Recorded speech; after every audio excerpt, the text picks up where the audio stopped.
Hola a todos, amigos des contrôleurs en tout genre, je teste aujourd'hui ce petit Kickbolen testeur de batterie. Alors, le fil noir sur le bouton vert et le fil rouge sur le bouton, c'est un truc comme ça, bleu. Voilà, c'est auto-alimenté dès l'instant qu'on le branche sur une batterie. On va sélectionner avec les flèches et OK tout simplement le voltage de la batterie. OK. La capacité 680, c'est tout simple d'utilisation. Je vais rechercher quelque chose de simple pour tester rapidement et à pas cher, c'est aux alentours de 18 € sur AliExpress. Voilà, 680, OK. Et ça nous donne tout de suite les indications. Voilà, 5 ampères, complètement naze celle-ci. 10 volts 44, il faut au-dessus de 12 volts pour avoir une bonne batterie. Bon, ça ne veut rien dire, il faut voir aussi la capacité et sa résistance interne qui est très importante. On voit bien qu'elle est complètement HS.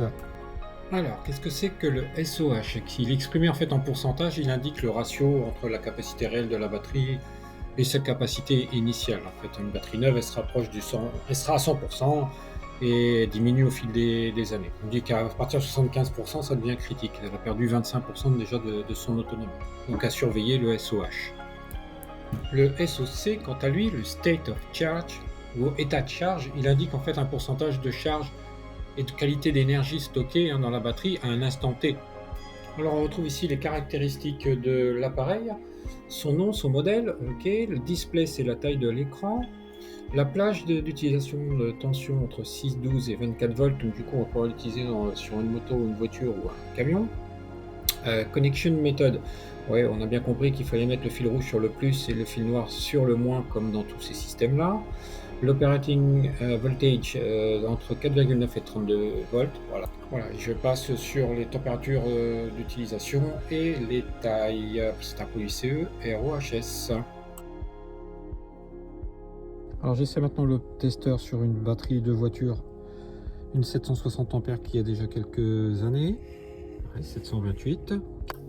Le voltage 12,59, ouais, c'est plutôt pas mal sur le multimètre que j'utilise maintenant depuis quelques temps, 12,60, c'est pas mal. Sa résistance interne, tout de suite on voit qu'elle 4,83, elle est très faible. C'est une batterie fonctionnelle qui a quelques années. Et enfin sur le Peugeot Boxer, là, la Arta, elle est toute neuve, elle a quelques kilomètres au compteur. Donc c'est une 800. Pareil, on règle le CCA à 800. Il nous dit quoi sur cette batterie toute neuve?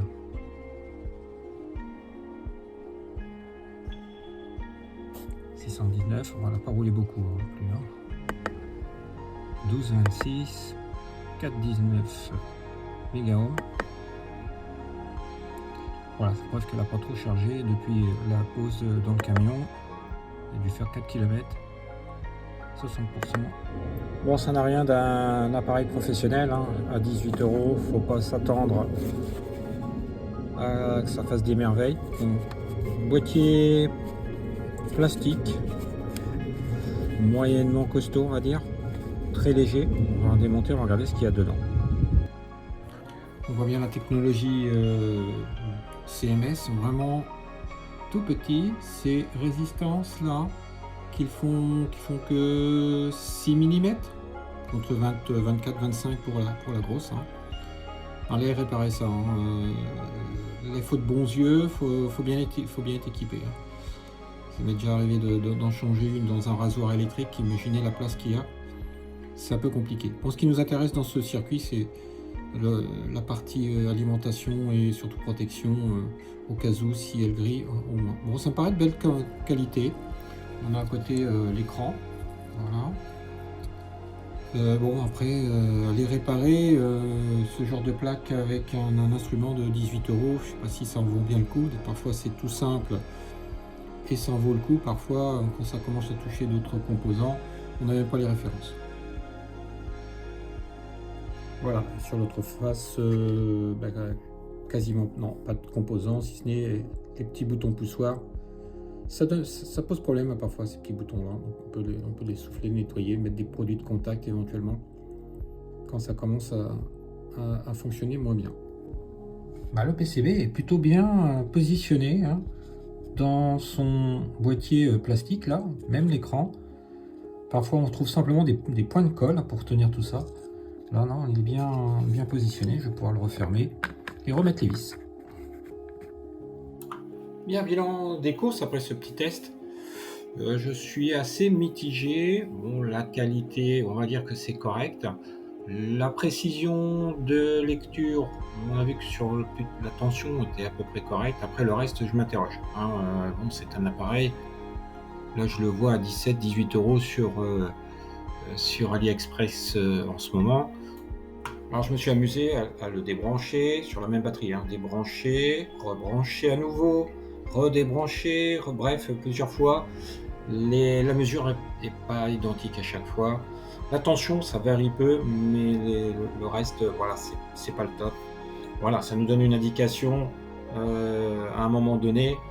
Et ça peut être fiable dans le sens où, ouais, on voit bien que la batterie s'affaiblit sérieusement, qu'il va falloir la changer, mais voilà, faut pas chercher à exploiter les données davantage. Bon, faut bien se dire que c'est pas pour une utilisation professionnelle, hein, sans aucun doute.